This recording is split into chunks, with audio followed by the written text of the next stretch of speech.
Hello, ladies and gentlemen. I will be going over, the history and lore behind the Dark Brotherhood. It's a amazing faction, one of my personal favorites. It's an assassin guild. But furthermore, I will be going over it. The Dark Brotherhood is not merely a guild of assassins, it is a cult dedicated to the void, the primordial force of chaos and entropy, personified by the entity they call Sithis, the Dreadfather. Their history, stretching back to the early eras of Tamriel, is a saga of splintering religious fervor and slow, inexorable decline that reaches a critical point by the time of the Elder Scrolls V Skyrim.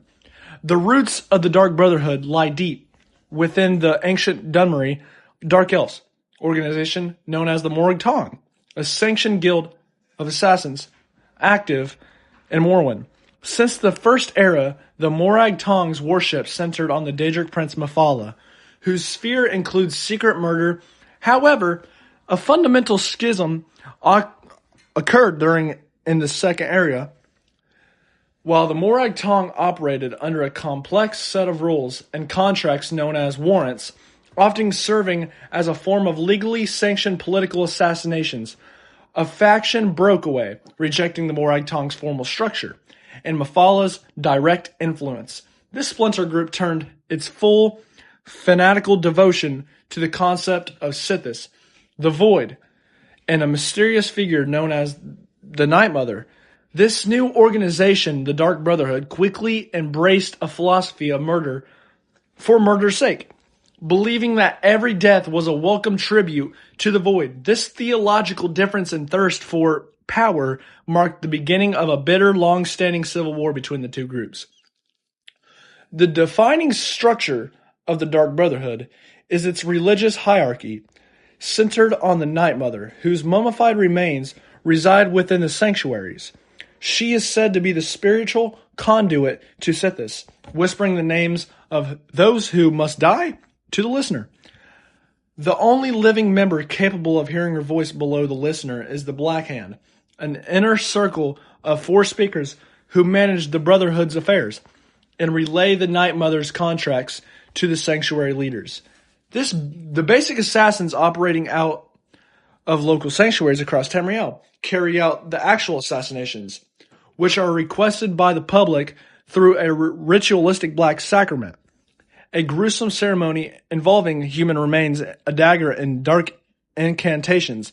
This system allowed the Dark Brotherhood to expand rapidly, operating in secret across Tamriel, across the whole of Tamriel and other provinces, reaching its peak of infamy during the Second and Third Eras. They were feared throughout the continent as an invisible menace whose reach was absolute. By the Fourth Era, the time of Skyrim, the Dark Brotherhood is a shadow of its former self, having suffered catastrophic losses. One of the most significant blows came shortly before the events of Skyrim, during the Oblivion Crisis. In the Third Era, their sanctuary in Cyrodiil, a traitor with the Black Hand, led to the near total extermination of the Black Hand and the subsequent slaughter of nearly all the Brotherhood's leadership in the province. An event known as the Purification. Only one speaker, Lucian Lachance, who later serves the Dragonborn as a spectral assassin, and the Night Mother's keeper, Cicero, survived the devastation. This event crippled the central authority of the Brotherhood, and the crucial direct line of communication with the Night Mother, the listener, was lost. Now in Skyrim, the sole remaining active cell of the Dark Brotherhood resides in the Falk Wreath Sanctuary, led not by a listener or a speaker, but by an assassin named Astrid. In a desperate attempt to survive and maintain power, Astrid had effectively abandoned the core tenets of the faith. She had seized control, turning the once religious cult into a secularized mercenary family. The Dragonborn's entry into the Brotherhood is the final explosive chapter. The Dragonborn is inducted after killing a woman on Astrid's behalf, an act intended to settle a persevered debt to the group through a twist of fate. The Dragonborn is quickly identified as the new listener by the Night Mother, bypassing Astrid's authority entirely and forcing the Brotherhood to return to its faith-based roots. This shift in power and focus is ultimately what leads to the cell's destruction. Astrid, jealous and fearful of losing her leadership and stability, she created a catastrophic error. She betrays the location of the sanctuary to Penitus Oculatus, the Emperor's personal guard, hoping to eliminate the Night Mother and the listener in exchange for her and her family's safety. The Imperial assault is swift and brutal. The Falkreath sanctuary is purged by fire. Many of the Dark Brotherhood members are slain in the ensuing battle.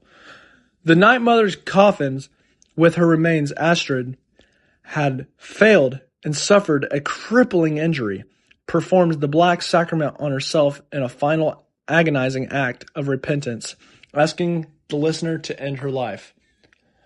Under the new listener, the Dragonborn, and with the new surviving members, most notably Nazir and Babette, the Dark Brotherhood slowly begins to rebuild. They relocate to an abandoned and dilapidated Dawnstar sanctuary. The ultimate contract, the one that the Night Mother foretold, is revealed the assassination of the Emperor Titus Mede II. The successful execution of this contract restores the Brotherhood's terror-filled reputation and brings them a massive influx of gold. The Dark Brotherhood in Skyrim is reborn, not as the small fractured guild led by a pretender, but as the fearsome cult of assassins faithful to the Night Mother. Sithis and the Void, a terror once more loosed upon the world. The future of the organization is now in the hands of the Dragonborn, the Listener, who will likely oversee a new expansion of the Dreadfather's faithful across Tamriel. That is pretty much the history behind the Dark Brotherhood. It's one of my favorite histories behind them. And I am sorry that I haven't really uploaded for a couple weeks. There's been real life stuff like school, work. I have to do those too. It's very necessary. I have a website up. You can check that out. Links in bio. Not bio. Description, sorry. My Discord's in the description. And yeah, that's pretty much it. I hope you guys have an amazing day. If you're watching this at night, have a good night. I will see y'all later.